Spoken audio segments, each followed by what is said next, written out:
যে দেখুন, আমি তো আগেও বলেছি একটা গভীর ষড়যন্ত্রের মাধ্যমে যারা আজকে ক্ষমতায় বসছে তারা আজকে ক্ষমতাসীন হয়েছে। তাদের টার্গেট ছিল যে মুক্তিযুদ্ধের পক্ষে, বঙ্গবন্ধুর পক্ষের যারা স্বাধীনতা যুদ্ধ করেছিলেন তাদেরকে দেশে নির্মূল করে যারা নাকি স্বাধীনতার বিপক্ষে ছিলেন সেই সরকারটি কায়েম, এবং তারা প্রাথমিকভাবে সেটা করেছেন।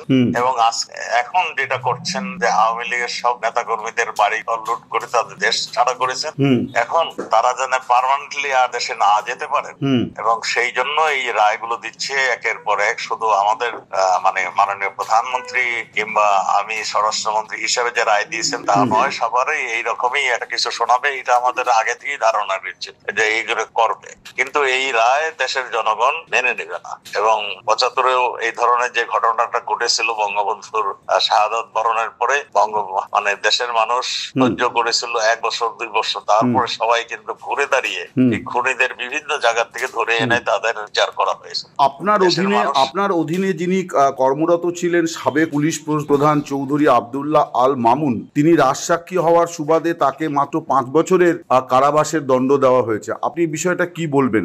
এই যে তিনি রাজসাক্ষী হয়ে গেলেন এবং তার বয়ানের ভিত্তিতেই কিন্তু এই জাজমেন্টটা হয়েছে। আমরা লাইভ শুনেছি যে তিনি বলেছেন যে আপনার বাড়িতে রোজ রাতে কোর কমিটির মিটিং হতো এবং সেখানে প্রধানমন্ত্রী শেখ হাসিনার নির্দেশ আসতো, এবং সেখান থেকেই সেই নির্দেশের প্রেক্ষিতেই পুলিশ প্রশাসনকে বলা হয়েছিল ড্রোন দিয়ে আন্দোলনকারীদের খুঁজে বার করা, হেলিকপ্টার থেকে গুলি নিক্ষেপ করা এবং মারণাস্ত্র ব্যবহার করা। অর্থাৎ আপনার অধীনে যিনি চাকরি করেছেন দীর্ঘ সময়, তিনি কিন্তু এই মামলাতে প্রধান সরকারের এই যে সাজা ঘোষণা হলো ট্রাইব্যুনালে, তার বক্তব্যই কিন্তু সবচেয়ে বেশি গুরুত্ব পেয়েছে। আমরা সাজাটা যেহেতু লাইভ শুনলাম সেই জন্য বলছি। তো এই বিষয়টিকে আপনি কিভাবে দেখছেন? দেখুন, সেই ফরমার আইজি তিনি তো শপথ করে সেই আইজির বিষয় নিয়ে বসেছিলেন, এবং আইজির ভূমিকাটা কি তিনি সবই জানেন, এবং পুলিশের একটা আইন আছে সেটাও তিনি জানেন। পুলিশের আইনে কারো কখন কিভাবে ফৌজদারি দণ্ডবিধিতে বলা আছে কোন পরিস্থিতিতে পুলিশ গুলি চালাবে। তো তাহলে আপনি কি বলতে চাইছেন যে ইনি আপনাদের সঙ্গে মির্জাফরি করলেন? এই পরিবর্তিত পরিস্থিতিতে সরকারের সঙ্গে তিনি একটা আপোষ করে আপনাদেরকে সাবেক স্বরাষ্ট্রমন্ত্রী এবং সাবেক প্রধানমন্ত্রীর সঙ্গে একটা মির্জাফরি করলেন? আপনার কি তাই মনে হয়? আপনি তো বলেই দিলেন ঘটনাটা। না, আমার প্রতিক্রিয়া নয়, আপনি বলুন।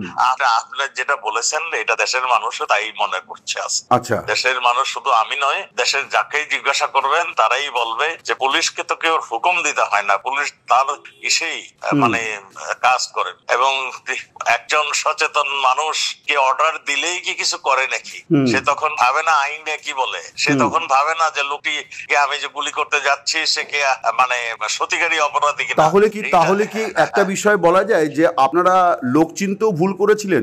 সেনা প্রধান আপনাদের সঙ্গে বিট্রে করলেন, প্রাক্তন পুলিশ প্রধান তিনি আপনাদের সঙ্গে বিট্রে করলেন। আপনি কি এইটা অ্যাডমিট করেন যে আপনারা প্রশাসনের?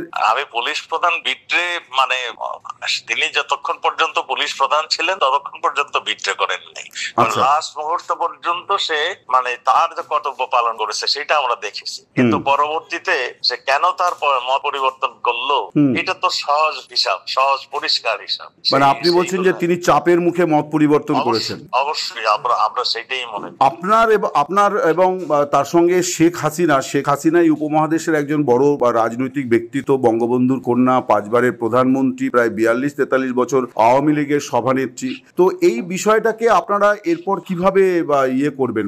আপনারা কি এই পরিস্থিতিকে কিভাবে মোকাবিলা করবেন? দেখুন, আওয়ামী লীগ এমন একটি দল সবসময় এই ধরনের পরিস্থিতি মোকাবেলা করতে করতেই কিন্তু এখানে আসছে। আচ্ছা, আমরা লড়াই করেছি সত্যের জন্য, আদর্শের জন্য, আমরা তারপরেই এখানে আসছি। আমরা কোনোদিন গণতন্ত্রের বিপক্ষে যাইনি, আমরা সবসময় নির্বাচনমুখী দল। আমরা এই দল কিভাবে ট্যাকেল দিতে হয় সেটা জানি, আর এদেশের মানুষ আওয়ামী লীগকে অত্যন্ত ভালো জানে।